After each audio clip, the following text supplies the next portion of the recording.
The first thing they replaced was my chair. Not my position.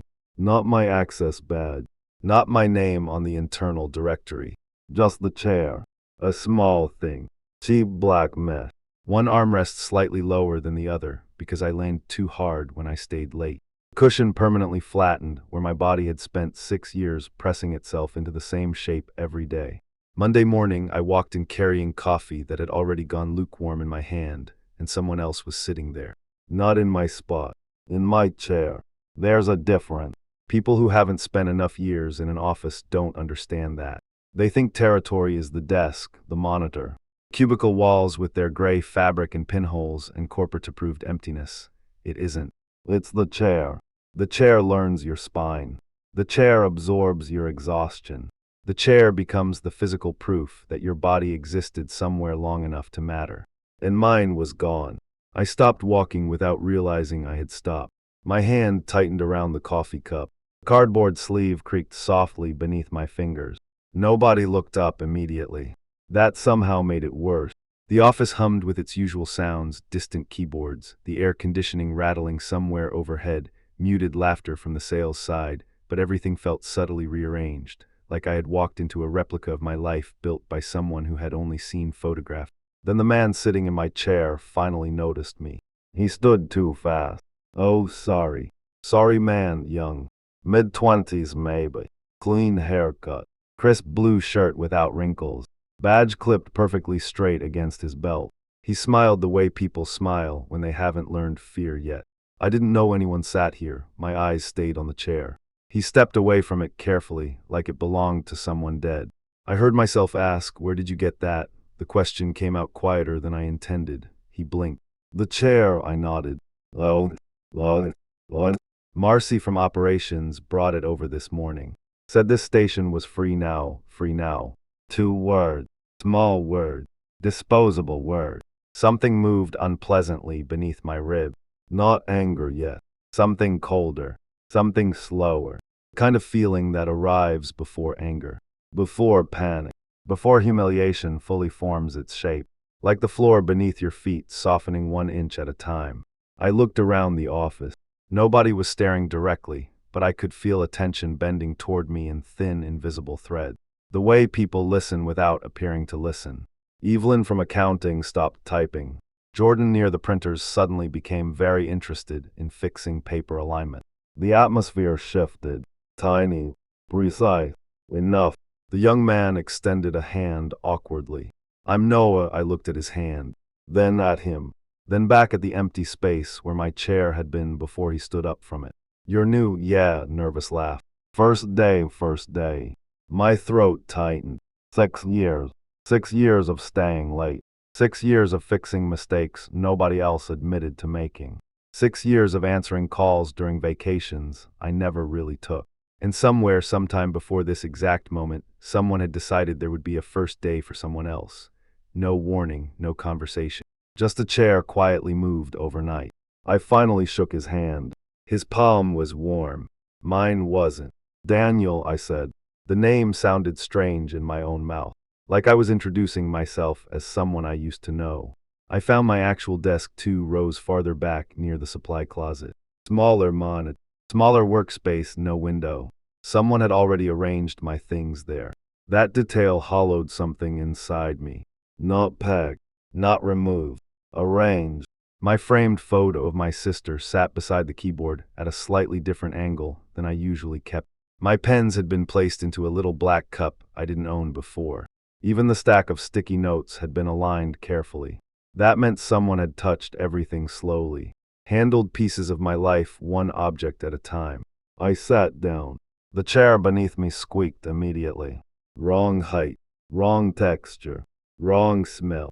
The old chair smelled faintly like coffee and dust and fabric cleaner. This one smelled synthetic, sharp, no, like replacement. I stared at the monitor without logging in. My reflection floated faintly against the dark screen. 35 years old, tired eyes, face thinner than last year. I remembered when people used to call me reliable. Funny how that word changes meaning over time. Reliable eventually becomes permanent. Permanent eventually becomes invisible. and invisible eventually becomes replaceable. A shadow stopped beside the desk. I looked up. Mara. Human resources, of course. She wore soft colors intentionally. Cream sweater. Gentle expression. Everything about her carefully engineered to make difficult conversations feel less sharp. Hey Daniel, hey, you settling in okay? Settling in. As if I'd just arrived. I watched her eyes. People reveal themselves in the spaces between eye contact. The fractions of seconds where they look away too quickly or hold too long. Mara kept glancing toward Noah's desk. Monitoring. Measuring. I asked why was my desk moved. A pause. Tiny. Almost invisible. We're restructuring the floor a little. Why? Another pause. The air conditioning rattled overhead again. She smiled carefully. You know how things evolve. There it was. Corporate language. Meaningless words designed specifically to prevent emotional contact. Evolve. Restructure. Transition. Real human decisions wrapped in sterile vocabulary, so nobody has to admit responsibility. I leaned back slowly in the chair. It squealed again. I trained 3 people this year, I said. I know I stayed during layoffs. Yes, I handled Westbridge alone after Tyler quit. We appreciate that, past tense. My stomach tightened harder. Appreciate. Not appreciate. Appreciated. I noticed sweat beginning beneath my collar despite the cold office air. Not enough to show. Just enough to feel trapped against skin. Mara lowered her voice. Daniel, nobody's saying you're not valuable. Nobody's saying. Meaning someone was. Somewhere. Just not directly to my face. I asked the question before I could stop myself. Am I being replaced? Her expression changed too quickly before correcting itself. That was the answer. Not the words, the timing. Humans are terrible at hiding shock during the first half second. She recovered immediately. No. Of course not. Too fast. Too smooth. Prepared. I nodded slowly like I believed her. That seemed to relax her more than it should have. I just think, she continued carefully, you should maybe stay flexible during the transition period. Transition period. I stared at her mouth while she spoke. Suddenly I became intensely aware that every corporate conversation sounded rehearsed because people stopped speaking like humans the moment consequences entered the room. Stay flexible. Positive mindset. Adaptability. Culture fit. All these phrases really meant the same thing. Accept pain quietly. Mara touched my desk lightly. We're all on the same team. Then she walked away before I could answer. I watched her disappear between cubicles. My pulse had started beating visibly in my wrist. I turned toward Noah. He was laughing softly with Jordan now. Trying to fit in. Trying to belong. His posture leaned forward slightly whenever someone spoke to him. Eager. Alert. Desperate not to fail. I recognized it instantly because 6 years ago that had been me. That realization disturbed me more than it should have. Because beneath the resentment, beneath the humiliation, beneath the rising pressure crawling slowly up my throat, there was recognition. And recognition is dangerous. Recognition forces empathy into places where hatred wants simplicity. Noah glanced over, caught me staring. His smile flickered uncertainly. I looked away first. By noon, the office already felt different around me. Not openly hostile. Worse, careful. People became strangely polite when speaking to me. Too polite. The kind of politeness reserved for unstable patients or employees rumored to be leaving soon. Conversations lowered slightly when I approached. Not enough to accuse anyone. Just enough to feel. That's the thing about psychological pressure. The most effective kind lives below measurable levels. You can't prove it. You can only drown inside it. At 12:17, I overheard Noah ask Jordan where the archived Westbridge files were stored. Jordan answered immediately. I froze mid-typing. Westbridge was mine. Not officially. Nothing official exists anymore unless it's useful for legal protection. But everyone knew. 6 years. My account. My client. My systems. And Noah was already learning them. I kept staring at the screen while my ears strained automatically.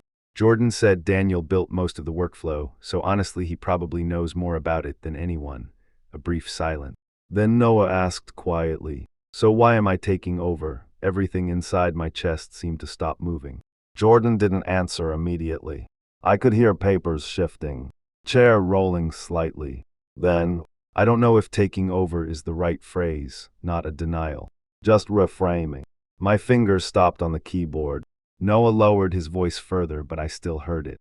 Is he getting fired? My throat tightened so hard it hurt. Jordan muttered something too quiet to catch.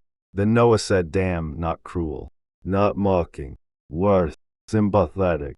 I suddenly wanted to stand up and smash the monitor with both hands. Not because of Noah. Because of the sympathy. Because pity strips away dignity faster than cruelty ever could. Cruelty treats you like an opponent. Pity treats you like a conclusion. I stood abruptly. My chair screeched backward. Several heads lifted. I walked toward the break room because if I stayed there another second, something inside me was going to crack loudly enough for everyone to hear. The hallway lights buzzed faintly overhead. Too white, too bright. The office always smelled cold after noon. Recycled air and burnt coffee and printer toner. Inside the break room, the refrigerator hummed aggressively in the silence. I gripped the counter edge, breathed once, twice. My reflection in the microwave door looked pale and distorted. I tried to think rationally. Maybe it was restructuring. Maybe Noah was support. Maybe I was overreacting. But another voice kept moving underneath those thoughts. Slow, persistent. Then why move your desk? Why prepare another employee on your account? Why avoid direct answers? Why did Mara look relieved when you pretended to believe her? I closed my eyes. Immediately memories surfaced. Not random memories. Specific ones. Tyler being escorted out with a cardboard box last year. The way everyone avoided eye contact afterward. The way management had called it an organizational shift. The way Tyler kept smiling too much while leaving. That broken smile people wear when humiliation becomes too large to process in real time. I remembered thinking back then, at least it's not me. The memory made my stomach twist violently, because now I understood something horrifying. Tyler probably thought the exact same thing weeks before it happened to him. There's always a period before destruction where reality tries to warn you softly, and people ignore it because the alternative is unbearable. The break room door opened. I straightened immediately. Noah stepped inside. He froze when he saw me. Oh, sorry, I nodded once. He moved toward the coffee machine carefully, aware now of some invisible tension he didn't fully understand. Neither of us spoke. The machine gurgled loudly while brewing. I watched him from the corner of my eye. Young face, steady hands, still confident enough to occupy space naturally. He probably thought his life was beginning. That was the unbearable part, because maybe it was, and maybe mine was ending in the exact same room. Noah cleared his throat. Jordan said you built the Westbridge system. I said nothing. He kept fiddling with sugar packets. That's impressive, impressive. Past tense again. Everything was already past tense around me. Finally I asked, what exactly did they tell you your role was here? His shoulders tightened. There it was. Fear. Tiny. Immediate. They just said I'd be assisting with account transitions and workflow optimization. Workflow optimization. I almost laughed. Corporate language again. Translation. Learn everything quietly before the old employee realizes he's obsolete. Noah glanced at me. I didn't know I know he stopped speaking. The refrigerator hummed. Somewhere outside, a phone rang repeatedly. Noah stirred sugar into coffee he clearly didn't even want. Then he asked carefully, can I ask you something? I should have said no. Instead, I nodded. Were you expecting this? The question landed harder than he intended, because the truthful answer was no. And that frightened me more than anything else. I had believed I was safe, not successful, not important, safe. There's a difference. Success feels temporary. Safety feels structural. I built my entire adult identity around the idea that consistency guaranteed survival. Show up, work harder, stay useful, stay united. I had turned reliability into religion. And now a 25-year-old stranger was standing 3 feet away, accidentally revealing the horrifying possibility that none of it had ever mattered. No, I said quietly. Noah looked down into his coffee. His expression changed subtly. Not confidence, not guilt, calculation. The moment someone realizes another person may be falling and unconsciously checks whether they'll be crushed underneath them. It was instinctive, human, ugly. I suddenly understood that Noah was afraid too. Not of me, of becoming me. That realization created something strange inside my chest. Not connection, not compassion, something more disturbing. A sense of watching my own replacement become self-aware. And once you see yourself from outside your own body, something fundamental begins to loosen. At 2:43 p.m., my system access changed. Tiny different, almost invisible. I noticed because I notice everything. People think paranoia appears suddenly. It doesn't. It grows from pattern recognition. The brain adapts to pressure by becoming hyper-aware. Every delayed response, every altered tone, every missing permission. I tried opening the client authorization panel and received a new message. Limited access, contact administrator. I stared at it for several seconds. My heartbeat became physically uncomfortable. Not faster, heavier. Like each pulse required effort now. I refreshed the page. Same message. Again. Same. The office noise around me began sounding distant and warped, like hearing conversation underwater. I stood immediately and walked toward it. Too fast. I knew I was moving too fast because people looked up again. Don't look panicked, I told myself, which instantly made me more panicked. Ben from IT looked irritated before he recognized me. Oh hey, my access changed, he typed lazily. Clicked twice. Oh, that single syllable tightened every muscle in my body. What? He hesitated. Looks like admin updated your clearance this morning. Why? Ben shrugged. You'd have to ask management. When? Like, what? An hour ago, maybe an hour. Meaning while I sat there working. While people spoke to me normally. While I still believed I belonged there. Something cold spread through my arms. Can you reverse it? Ben immediately shook his head. Nope, too quick. Too absolute. Meaning he already knew the answer before I asked. Meaning conversations had already happened about me that I wasn't part of. I stood there another moment. Ben avoided eye contact now. That avoidance confirmed everything more brutally than words could have. Everyone knew before I did. Everyone always knows before you do. That's how institutions protect themselves. Information moves around the target until the target becomes the only person still living inside the illusion. I walked back slowly. The office seemed visually wrong now. Distances stretched strangely. Lights too bright. Faces too calm. How long had this process been happening behind my back? Days. Weeks. How many conversations had included my name after meetings ended? How many sympathetic looks had I missed? How many people already mentally categorized me as temporary? I sat down carefully. My hands were trembling slightly. Not visibly unless someone looked closely. But I could feel tiny vibrations in my fingertips against the desk surface. I opened old emails randomly just to appear occupied. Sentences blurred. Words lost meaning halfway through reading them.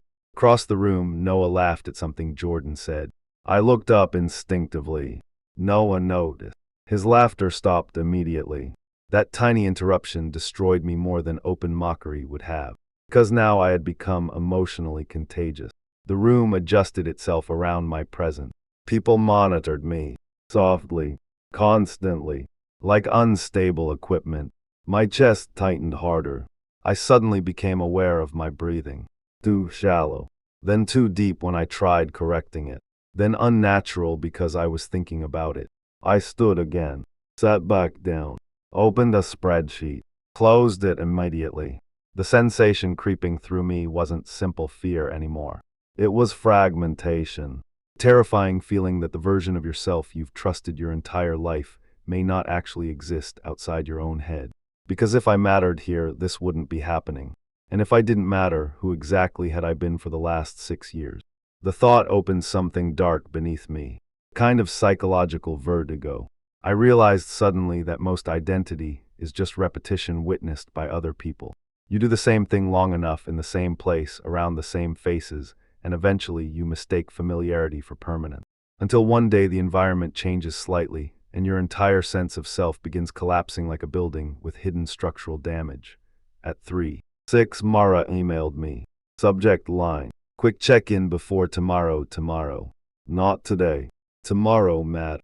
My pulse thudded once hard enough to hurt. I clicked the message. Can we meet in conference room B at 9:00 a.m. tomorrow morning? Nothing else, no explanation, no details. Corporate executions always arrive politely formatted. I kept staring at the email long after reading it. My reflection floated faintly on the monitor again. But something looked different now. Not physically, psychologically. Like I was beginning to see myself through management's eyes instead of my own. A cost, a liability, a leftover piece waiting to be removed cleanly. And the most horrifying part of me had already started agreeing with them. The office lights flickered once overhead. Everyone ignored it. But I couldn't, because suddenly everything felt symbolic. Every noise, every glance, every silence. The world had become interpretive, threatening, unstable. I looked toward Noah again. He was reading documents now. My document.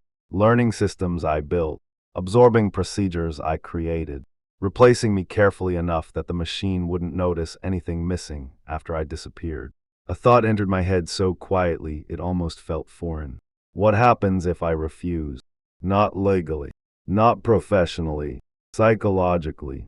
What happens if I stop cooperating with the narrative they already wrote for me? The thought scared me immediately, because beneath it, deeper, another thought waited. Darker, less stable. If they already decided who you are, why keep behaving like yourself at all? And for the first time all day, I felt something stronger than fear. I felt the beginning of detachment, the first thin crack between identity and behavior, the first moment where control starts slipping quietly away. I didn't go home after work. I drove there. That's different. Going home implies intention, comfort, direction. Driving there just means your body follows memorized roads, while your mind fractures somewhere else entirely. Rain had started sometime during the evening rush. Thin at first, then heavier. By the time I pulled into my apartment complex, water slid across the windshield in nervous, distorted rivers beneath the streetlight. I sat in the car with the engine running. Didn't move. The dashboard clock glowed 7:42 p.m. in soft blue numbers. The heater hummed faintly against my leg. Everything inside the car felt sealed away from reality. Artificially warm, pressurized, like a containment chamber built around someone dangerous. My fingers remained wrapped around the steering wheel long after parking. Still gripping, still bracing. I kept replaying the email. Conference room B, 9 a.m. tomorrow. The human brain does strange things under prolonged psychological pressure. It begins rehearsing catastrophes so obsessively that eventually the rehearsals become more emotionally real than the event itself. By the 10th imagined version of tomorrow morning, I had already been fired in 12 different ways. Kindly, coldly, regretfully, efficiently. In some versions, Mara cried. In others, she couldn't even meet my eyes. In one version, security was already waiting outside the conference room. That one disturbed me because it felt believable. I looked up toward my apartment window on the 3rd floor. Dark, empty, no wife, no children. No movement behind curtains. Just a rectangular black shape floating above wet concrete. For years I told myself I preferred living alone because it gave me peace. Tonight it looked more like evidence. Proof that I had slowly organized my entire existence around work without realizing it. The realization moved through me quietly. Not dramatic, not explosive, just heavy, like wet fabric being laid carefully across my chest. I finally killed the engine. Silence rushed into the car immediately. Rain tapped against the roof.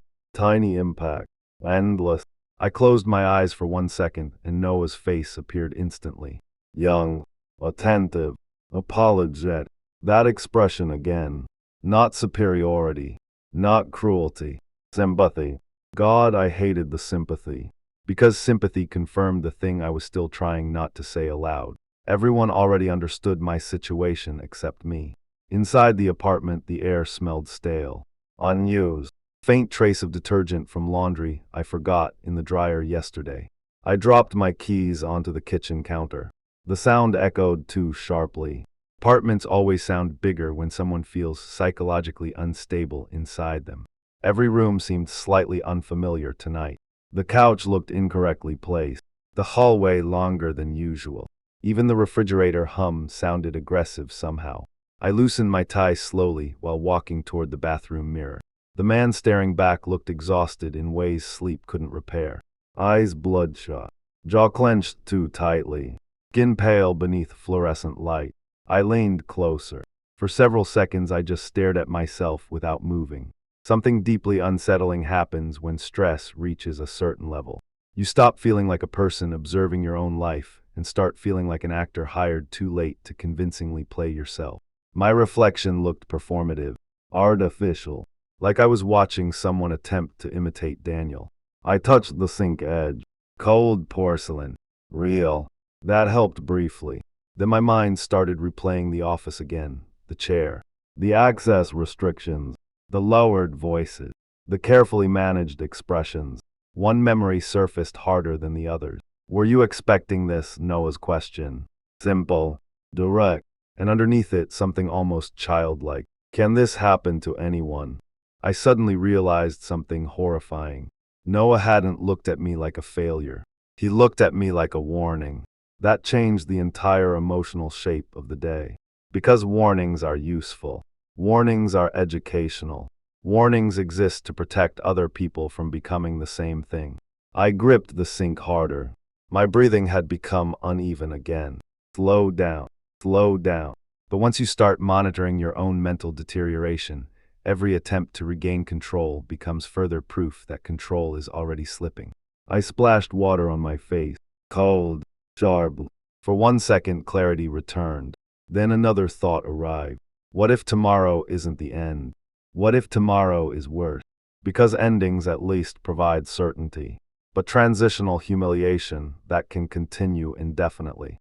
Reduced responsibilities. Reduced access. Reduced relevance. Still employed. Still visible. Still slowly erased in front of everyone. The thought made nausea crawl upward beneath my ribs. I moved away from the mirror immediately. The apartment suddenly felt airless. I opened the balcony door. Rain-cooled wind pushed inside softly. The city below shimmered beneath wet neon reflections and passing headlights. Somewhere far away, a siren drifted through the dark. I stood there breathing cold air until my hands stopped trembling. Then my phone vibrated. I looked down automatically. Unknown number. For one irrational second, genuine fear pierced through me. My mind instantly generated impossible scenarios. HR calling early. Some emergency. Some final confirmation that the process had accelerated while I sat here unraveling. I answered carefully. Hello, static. Then, Daniel, female voice. Familiar. Lena. My sister. Relief hit so suddenly it almost hurt. Hey, you sound weird. Of course I did.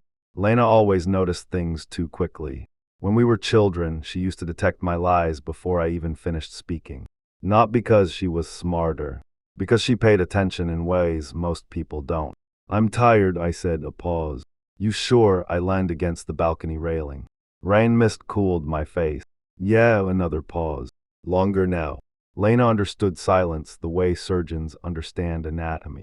She knew exactly where pressure points existed inside conversation. Finally, she asked quietly, what happened? And there it was. Terrifying thing about being known by someone for too long. They can hear structural damage before collapse becomes visible. I almost told her everything, the office, Noah, tomorrow morning. The fear growing underneath my skin all day. But another failing stopped me. Shame. Not the shame of failure. The shame of becoming observable while failing. Because once another person sees you breaking apart, the breakdown becomes real. So instead I said, nothing. Work stuff. Lena exhaled softly into the phone. That bad? I stared down at the wet parking lot below. You ever feel like something's ending before anyone says it out loud? Silent. Then, yes, no reassurance. No fake optimism. Just yes. Oddly, that hurt more. Because it confirmed the sensation instead of dissolving it. Lena spoke carefully. You want me to come over immediately? No, too fast. Too defensive. I heard it myself. Another silence settled between us. I could practically feel her recalculating her understanding of my emotional state. Daniel. I'm fine lie. Weak lie. Transparent lie. The worst kind. She knew it. I knew she knew it. But we both continued pretending because adults become addicted to functional dishonesty. Finally she said, call me tomorrow, not if. Tomorrow already existed now. Real. Waiting. After we hung up, the apartment felt even emptier than before.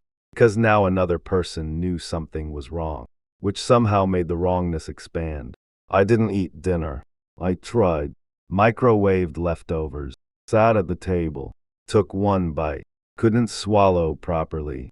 My body had entered that strange survival state where digestion becomes secondary to psychological threat assessment. I threw the food away untouched. At 10:14 p.m. I opened my work email again. I told myself I was checking something specific. I wasn't. I was searching for emotional evidence, tiny clues, hidden meaning, proof that my instincts were either correct or insane. Under pressure, the human brain becomes archaeological. It starts excavating ordinary interactions for buried signs of betrayal. I reread old praise emails from management. Great work, Daniel. Couldn't have handled this without you. Reliable as always. Each sentence now looked grotesque, not comforting, manipulative. Because if they valued me, why was I being quietly dismantled? Then another thought emerged. Maybe they did value me. Maybe value itself was temporary.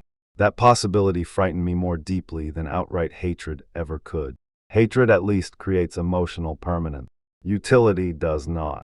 Utility expires the moment someone cheaper, younger, faster, or easier arrives. I stared at Noah's onboarding email for nearly 5 minutes. Welcome to the team. We're excited to have you. Excited. I tried imagining the room where they interviewed him, the enthusiasm, the optimism, the future being discussed like a fresh, clean thing. Meanwhile, somewhere else in the building, they were already deciding how to reduce me carefully enough to avoid disruption. The overlap of those realities made my skin crawl. My replacement's beginning required my slow psychological burial. And suddenly I understood why the chair disturbed me so much. Because the chair was symbolic violence. They hadn't removed me completely. They had simply demonstrated how easily another body could occupy the exact same space. I closed the laptop abruptly. The apartment silence returned immediately. Too loud. Too aware. I went to bed around midnight, but sleep never truly happened. Only fragments. Thin drifting layers of unconsciousness constantly interrupted by jolts of anxiety. At 1:13 a.m. I woke convinced I had overslept. At 2:02 I dreamed Noah was sitting at my desk wearing my face. At 3:40 I woke with my jaw aching from clenching my teeth. Each time I checked the clock, tomorrow moved closer without mercy. No escape, no delay. Just gradual approach. By 5:11 a.m. I stopped trying to sleep entirely. The sky outside had begun turning dark gray. Rain still tapped softly against windows. I sat on the edge of the bed in silence, breathing, thinking, unraveling. And somewhere during those early morning hours, something subtle shifted inside me. Not calm. Something worse. Detachment. A dangerous emotional numbness that arrives after prolonged stress burns through panic completely. Fear requires energy. Eventually, the mind conserves itself by becoming cold. I showered mechanically, shaved carefully, buttoned my shirt with slow, deliberate movement. Every action felt strangely ceremonial, like preparing a body for viewing. By the time I left the apartment, my emotions had flattened into something hard and quiet. The drive to work passed in near silence, except for windshield wipers scraping rhythmically across glass. The office building appeared through rain like a structure from a dream. Gray, windowed, impersonal. I parked, sat still for a moment, then went inside. The lobby smelled like wet coats and industrial cleaner. Everything looked exactly the same as yesterday. That disturbed me immediately. Because psychologically catastrophic moments should alter environment. The world should acknowledge internal collapse somehow. But elevators still chimed. Receptionists still smiled. Coffee still brewed somewhere nearby. Reality continued functioning with offensive normality. Upstairs, the office buzzed softly with early morning routine. People glanced at me, then away. Too quickly. My pulse slowed strangely instead of rising. Detachment again.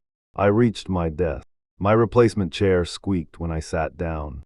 Across the room, Noah was already there. He looked up. Our eyes met, and I saw it instantly. He knew. Not detail, not outcomes, but enough to recognize the atmosphere around me had become terminal. He opened his mouth slightly like he might say something, then didn't. Good. There was nothing left to say. At 8:54, Mara appeared beside my desk, right on schedule. Her smile looked professionally sad. Ready. What an unbelievable word. I stood without answering. The walk to conference room B felt longer than physically possible. Every step sounded isolated against carpet. Conversations faded behind us. People avoided direct eye contact now. The social mechanics fascinated me suddenly. Nobody wants proximity to visible decline. Instinctively, groups create distance from unstable members. Not cruelty. Survival. Inside conference room B, the lights were already on. And Richard was there. Senior management. My stomach tightened once hard enough to hurt despite the numbness spreading through the rest of me. Richard stood when I entered. That alone confirmed everything. Managers only stand during conversations designed to appear respectful. Daniel, he said gently. Gentle. Always gentle before destruction. I sat down slowly. Mara closed the door behind us. The click sounded unnaturally loud. Rain streaked the conference room windows behind Richard's shoulder. For several seconds, nobody spoke. Then Richard folded his hands carefully. We want to talk about some organizational changes. There it was again. Language engineered to avoid blood. I watched his face instead of listening to the words, because meaning always lives beneath wording. And underneath Richard's calm professionalism, I saw discomfort. Not guilt. Administrative discomfort. The emotional inconvenience of handling another human being's collapse. We've been reassessing long-term operational structure. Words continued moving. Smooth. Meaningless. My attention drifted strangely. I became hyper-aware of tiny details instead. Mara's thumbnail tapping once against her coffee cup. The buzzing fluorescent light overhead. A faint coffee stain near Richard's sleeve cuff. The room no longer felt entirely real. Then I heard the sentence. Transition your responsibilities. Transition. Again. Everything in this company transitioned instead of ended. New support framework. The support framework. Noah. Reduced direct account management. Reduced. There it was. Not fired. Worse. Diminished. A slow removal instead of a clean cut. My heartbeat became incredibly loud inside my head. But outwardly I remained still. Too still. Richard paused, probably expecting reaction, emotion, questions. Instead I asked quietly, when did you decide? That changed the room immediately. Because it wasn't procedural anymore. Now it was personal. Richard shifted slightly. This wasn't a single decision, meaning it absolutely was. How long? Another pause. Mara finally answered. A few weeks a week. While shaking my hand. While praising my work. While asking about weekend plans. Weeks. Something strange happened inside me then. Not rage. Rage is hot. This felt cold enough to preserve bodies. I nodded slowly.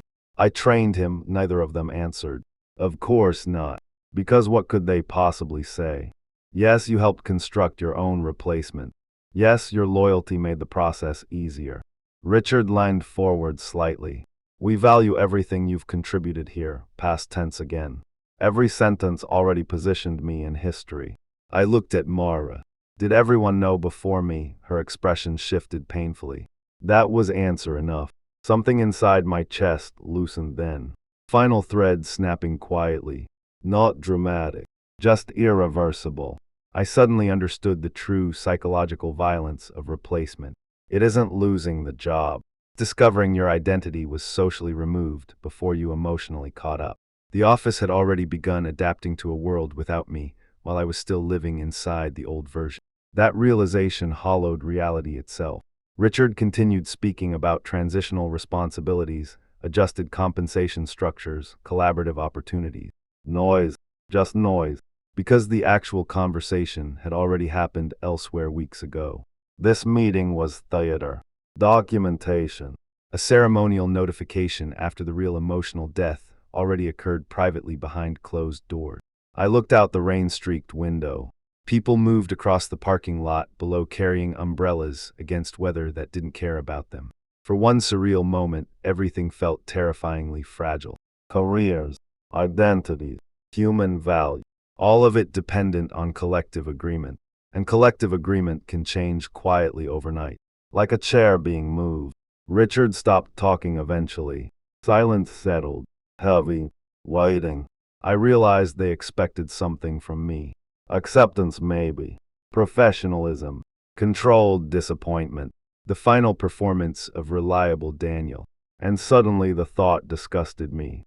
Not them. Me. The version of myself that kept cooperating long after the structure became hostile. I heard myself ask, "What happens if I say no?" Both of them blinked. Richard frowned slightly. "I'm not sure I understand." "Yes, you do." My voice sounded calm. Too calm. The dangerous kind of calm that appears after emotional systems overload completely. "What happens if I refuse the transition?" Mara spoke carefully. "Daniel, this isn't really a negotiation." There. Finally. Honesty. Tiny. Accidental. But honest. Something almost like relief moved through me. Because for 1 second the masks slipped. I leaned back slowly. The fluorescent light buzzed overhead. My reflection floated faintly in the dark conference room window beside the rain. I barely recognized it anymore. And that frightened me less than it should have. Because maybe identity had already started dissolving yesterday when I saw someone else sitting in my chair. Maybe this entire process wasn't about losing a job. Maybe it was about watching the architecture of selfhood collapse in real time. Richard was speaking again now. Let take some time to process. Process. Another meaningless corporate word. As though grief were administrative. I stood suddenly. Both of them stopped talking. My chair rolled backwards softly. And for one suspended moment, nobody moved. Nobody breathed. The room itself seemed to tense around the silence. Then Mara said quietly, "Daniel." I looked at her. Really looked at her. At the exhaustion beneath professional empathy. At the relief hidden beneath concern. At the subtle fear that I might become difficult. And I understood something devastating. To them, this was one painful meeting. To me, it was the collapse of an identity I had spent 6 years constructing. Different scales entirely. I nodded once. Not agreement. Not forgiveness. Just acknowledgement. Then I walked out. The office looked up when I returned. Of course they did. Humans always sense emotional disturbances in group environments. Conversations slowed. Keyboards softened. Noah stared at me from across the room. Worried now. Truly worried. And suddenly I saw him differently. Not as enemy. Not as thief. Just another future casualty, standing at the beginning of the same machine. That was the cruelest realization of all. Noah wasn't replacing me. The system was replacing both of us continuously. One day someone younger would sit in his chair too. And the cycle would repeat with fresh vocabulary and identical emptiness. I sat at my desk, opened my computer. The screen glowed softly against my face. Limited access. Still there. I stared at the words for a very long time. Then slowly, without fully understanding why, I began deleting pieces of myself. Not files, traces, sticky notes, personal shortcuts, tiny systems only I understood. I removed evidence of my psychological occupation from the workspace, one silent motion at a time. Nobody stopped me. Nobody approached. The office watched collectively without admitting it was watching. And while deleting the last custom workflow I built 3 years ago, I realized something final. They had not merely replaced my labor. They had replaced the version of me that believed labor guaranteed identity. And underneath that realization, deeper than anger, deeper than humiliation, something vast and empty opened quietly inside me. Not resolution, not acceptance, just absence. The terrifying kind that remains after a person stops knowing where they end and the performance begins. Across the room, Noah looked away first. Outside, rain continued falling against the windows without interruption. And the office kept moving around me exactly as it always had.